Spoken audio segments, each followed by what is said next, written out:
Thank y'all for being here. Great win. Appreciate the fans for showing up. I thought the sun was going to be out, it was going to be warm, and then the stadium was clouded over about 3 minutes in, so I appreciate them toughing it out. On a day that we honored the all-time winningest coach, the most successful coach, and one of the best men that's been in the game of college football. And I think only fitting, his first game as the head coach here at West Virginia was against Cincinnati. He gets immortalized in the stadium in a game that we won convincingly versus Cincinnati. And so had a little extra pressure on us to come out and win today with him getting honored. But glad we could get it done. And I'm glad our crowd gave him a long ovation there. The event last night, a ton of former players and people connected to the program during his tenure were there, and I'm just glad he got to enjoy that. And what a well-deserved, well-earned honor, and just happy for him and his family. And a lot of great grandkids and grandkids there, and really most of his family was here to enjoy that. So I want to start with that. And The next group is really happy for the guys that walked today. You look at those guys, and there's a core group there that really has established the standard of how we work here. And guys are going to be sorely missed when this is all done this year. But glad that they came out and performed. That's a really hard emotional deal. And I don't know if you haven't done it, this is a physical game there's only one way to play it, and you have to walk on the field and you see your family members there, and your mind goes to all the years you've been playing football, and then how fast this whole college deal went. And then about 2 minutes after that, you got to go, so you got all this emotions that are flowing through, and then you got to go out and play a regular game. And those guys not only did that, but they played at a really high level. And so excited for them. And we finished really strong here at home. Last 2 home games were resounding wins. 5-1 at home. We'd love to have the one we let get away there in the fourth quarter, but it's a tough place to play, and I thought we did a nice job playing some really good football here at home for the home fans. I'll start with offense. Really just a dominant performance. I think we punted one time, and stats speak for themselves. We ran for 424 yards, threw for another 200. Over 100-yard rushers, and I thought it was dominant. And it starts up front with our offensive line. The Joe Moore Award, which goes to top offensive line, came out with their semifinalist, and I thought it was an absolute complete farce that our guys weren't involved in that. I don't know what the criteria is for that, but coming in the game, we were 7th in the country. We should be probably in the top 5 after this game. We ran for 424. We were 7th in the country in fewest sacks allowed. So you look at those stats, and I would make a hard argument we're the best offensive line in the country, but we definitely should be a semifinalist for that. And I hope when they get the finalists out, they'll reconsider that and actually watch some film, because and that was something that our guys took offense to today. They took it out on Cincinnati. It's something that I thought was a slap in the face to our program. And again, I hope they look at our body of work, and we can be recognized as a finalist down the road. Garrett bounced back. He's the ultimate competitor, and knew he would play well after not playing as well last week. I thought he was really, really good today. And Jaheim White, you keep seeing him. He's been getting better. He's getting better. Him, continuing to learn how to practice is really paying off. He was elite today, and the catch, he had almost 300 yards of total offense. And then I thought our receivers blocked really well downfield. Made some plays. Cole made some plays in the pass game, but they really blocked. And I think that's a real credit to Blau Marshall, the receiver coach. These guys are playing hard, and we run a little bit different style of offense, but those guys are really playing hard. And those explosive runs are really, they're right at the point of attack. So proud of them. Special teams were really solid. Didn't do anything that was necessarily changing the game, but we didn't hurt ourselves, and we felt like if we could just be solid in that phase, that would pay off, and we did. I thought our Michael Hayes did a great job on kickoff tonight. When you don't cover kicks, it kind of goes unnoticed, but those are big opportunities, and him getting the ball in the end zone and putting some air on the ball where they have to fair catch it, that's big. And then defense, really proud of our staff. and our players, did not play anywhere close to our best a week ago. And for us to come out and really for 3 quarters dominate the game, I think that speaks to them. The fourth quarter, the stats got skewed. I wasn't real pleased with how we finished on that side of the ball. But I thought for 3 quarters, man, our defensive line was dominant. They played really well. We really pushed this game all week to our guys. It was going to be a matchups of fronts, right? And our O-line versus their D-line, their O-line versus our D-line, and both teams were I think they were 5th in the country in rushing. We were 7th, and just felt like the game would be won up front, and I thought that we won it overwhelmingly on both fronts. And so, really good game as far as on the defense side as well. So with that, Kevin, you start us off. In setting up your running game, because you have so many different options right now, are you running some different things first couple of series just to see how they're working, and then, or when you have as much success as you did, on the first couple of series, obviously moving it, you say, okay, we're going to stick with this, or still tempting to look at other parts of it?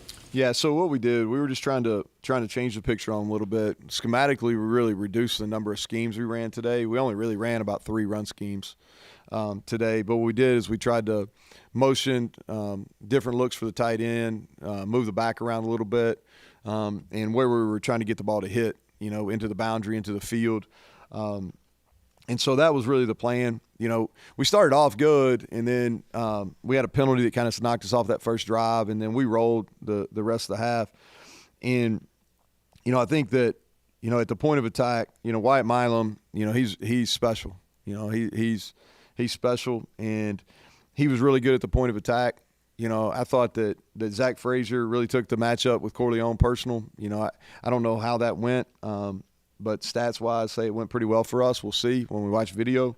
And I thought that Tomas and Jaquay and Nick Malone, those guys played at a high level today. And then the tight ends. Anytime you can run the ball with that much, and we're doing it where those guys are at the point a lot. Cole and Traylon Davis probably played one of his best games as a Mountaineer today too. And so schematically, pretty simple, but try to change the picture on those guys. From your perspective, kind of take me through the emotion on the sideline while Coach Nealon's being immortalized. And do you think that gave your team a boost? I think we'd be naive to think our players really saw that. They didn't. They're kind of worried about what they got going on. Now, I took a time. The defense was out on the field at the time, so I kind of stepped away and was able to watch it. And like I said, just really happy for him. I don't know if it gave us a boost or anything like that. Now, our players did understand the magnitude of he was getting honored, and we did a good job on Friday in our team meeting, kind of educating him about him and what he was able to accomplish here. And you got to remember now, Coach is around too, and he's in front of them a few times each year, and so they know who he is. They know his son Danny's our equipment manager, and so. They knew that this was a game that not only did we need to win to get to 7 and get to 5 in conference, but on a day that we're recognizing Coach Nealon, we needed to play our best. What do you, going back to both Jaheim and Garrett, was there anything specific? Because Garrett seemed to be like hitting people in stride, and his passes were so crisp, and yet his runs. So each of those players, is there something that impressed you a lot? Well, I thought Garrett bounced back. That was really last week was first time he really hadn't had success this year. And there's been varying levels of success, but he really just didn't play well. And he's ultimate competitor. There's a lot of skills that he has as far as being able to throw the ball and run and all those kinds of things. But the best trait that he has is his competitiveness. And that ate at him last week, and that he didn't feel like he gave us an opportunity because he wasn't at his best. And he took that personal, and he came back and performed. And he was on from the very beginning. He threw some really, really good deep balls, and he had some pressure, especially early in the game, and I thought he stepped up and did that. He did a much better job on scramble plays, of getting out and running and hitting guys in stride, looking to be a passer. And then Jaheim, I thought he broke tackles. I don't know how many yards after contact he had, but it was a bunch. And that was a really difficult catch he had on the touchdown. And I thought that really – it was 7-0 to the time. That made it 14-0. And that really put us in a position where we could kind of get out in front of them. The running stuff with Garrett, how much of it is call and how much of it is read and him seeing something and doing the right thing? So a lot of the big runs today were called runs where he's reading, Mike. Now, he had some scrambles where he ran the ball, but most of his big chunk plays, and I'm going back in my memory as I'm talking, so most of his big chunk plays were read plays, not necessarily called quarterback runs, but where he's reading a defender. And then he had a couple of them are pass plays, where he ran around some. In your final drive of the first half, they get a touchdown and you have a small amount of time. Talk to him, I guess, just what to do there, and it was a challenge. Like, let's get 7 back here. Yeah, so it's 21-7, and it's kind of going on the radar, which is okay. Is we've been really good in 2-minute situations all year, and so what I told him is 21-7. I said, hey, listen, we're going to be aggressive, but I want to be smart. And I told him the same thing on that third down play through the interception. So it's like kind of like my kids. Sometimes they listen, sometimes they don't. But I told him, let's be smart here. And so we like to match up with Cole into the boundary. On the safety, there's big, and so he was able to hit. We had a big quarterback draw play, and then Cole made a couple catches, and then he just read the backside and was able to get in. Would have liked to eaten up a little bit more time, so they didn't have a chance. But he did a nice job. That drive was mostly him. He threw 2 really good passes to Cole, and he had some really positive runs. Obviously, Jaheim had a great game on the ground, but also the big touchdown catch. Was there something maybe about this matchup that allowed to unleash him a little bit more as a receiver too, or was it just progression of him as a player? Because you did talk about the last couple of weeks about wanting to use him in that way, and then here we go. Yeah, so the touchdown was off a look that we've been handing the ball off to Rodney on, and so Rodney was a decoy, and we were able to slip Jaheim right there and on a corner route. So Jaheim usually blocks on that play, and we just slipped the block. He went inside and ran a corner and made a difficult catch. Garrett made a great play because we didn't block the protection right. We left their nickel free. He blitzed, and he was free, and Garrett did a nice job stepping up and throwing a catchable ball, but it was still a difficult catch for Jaheim. And so really thought he'd have a couple more catches in the game, but just the way it played out, we didn't really need to. But he's good. Am I surprised he went for 200? Maybe, but he's been playing really well. We've got a real solid 1-2 punch. I thought CJ came in and gave us some things. I thought Justin Johnson really hit some nice runs as well. CJ and Doug just. So CJ, if the game was probably closer, he could have probably played more. Now, he was very limited. He practiced a little bit on Thursday, a little bit on Friday. And he may have got two runs on Wednesday, so he was very limited. And so we let him make the call in pregame. He ran around pretty good in pregame. He felt he could go. There was one way he felt better than the other, so we tried to call those. And so I'm hoping after a couple days, by Tuesday, he can get out and be closer to full speed. And then Doug was our emergency. We dressed him today. He went in for the victory snap because he wanted to participate, but he wasn't ready. And so I'm hoping, didn't do a whole lot all week. We get a couple days, and I'm hoping by Wednesday he can be back and then be available for Baylor. More of the focus on quarterbacks and decision-making, like you talked about last week, and this is on the passing game, but in the run game that you mentioned a little bit, his level of decision-making on those plays today, well, as good as it's been? Kind of who we are. I don't know how many times we snapped it today. It wasn't as many as we normally do. But so let's say 65. Kevin, there's probably, and I'm ballparking here, but 50 of those 65 – or probably he's having to make some kind of decision. Either he's reading somebody in the run game, he's making a decision whether he's going to throw an RPO or a screen, or he's got it's a pass play, where he has a pre-snap and a post-snap. So, we're asking him to make a lot of decisions, and we're putting a lot on his plate. And I think he's at a point in his career where the best way for us to be successful is to put a lot on his plate. Now, when you do that and he doesn't see it as clearly like last week, you're going to struggle some. But that's really, I thought that was going to be a one-off, and he came out ready to go today, and I'm proud of how he competed. Jaheim, 9.7 yards per carry today. Can you just kind of speak to his explosiveness and ability to read blocks? Yeah, well, he's decisive, and sometimes when if you don't know, that's okay. And so there's no indecision there. He's taking it, he's hitting it. Even if he's wrong, it's full speed, and he's getting downhill fast. And he does a little better when we put him in the pistol, and I thought it gives him some momentum. He's more quick than fast. I think after another offseason, I think his top end speed will increase. But he does a really good job of he reads blocks. He's a one-cut guy, and he's small in stature, but he's a really thick lower body guy, and he can break tackles, and he did that today. Yeah, you held them 70 yards under their rushing average. Why was that so good today? Well, that's going to be the key for them. They've been a team that's really ran the ball successfully all year. I don't know where they were after 3 quarters of that, but I would say it was considerably less.